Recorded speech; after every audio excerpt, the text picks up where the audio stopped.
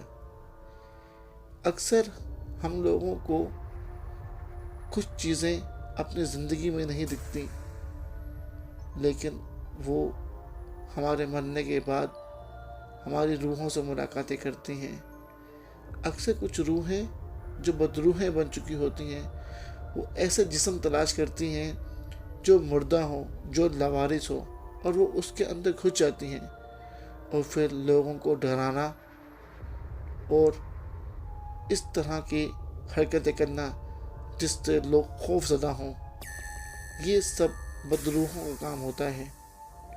بہرحال اس کہانی سے سبق تو یہ ملتا ہے کہ جب بھی کسی کی فوتگی ہو جائے تو اس لاش کے پاس ضرور کسی نہ کسی کو رہنا چاہیے، خاص طور پہ اگر وہ لاش ویرانے میں ہو۔ بہرحال اگر آپ لوگوں کو میری کہانی پسند آئی ہو تو میری کہانی کو لائک کریں، سبسکرائب کریں اور بیل آئیکن پہ کلک کرنا بھولیے گا، اور اپنے فرینڈس کے ساتھ زیادہ سے زیادہ شیئر کریں، اور اپنے بھائی وحید کو اجازت دیں۔ انشاءاللہ ملتے ہیں اگلی کہانی میں ایک نئی کہانی کے ساتھ۔ اللہ حافظ۔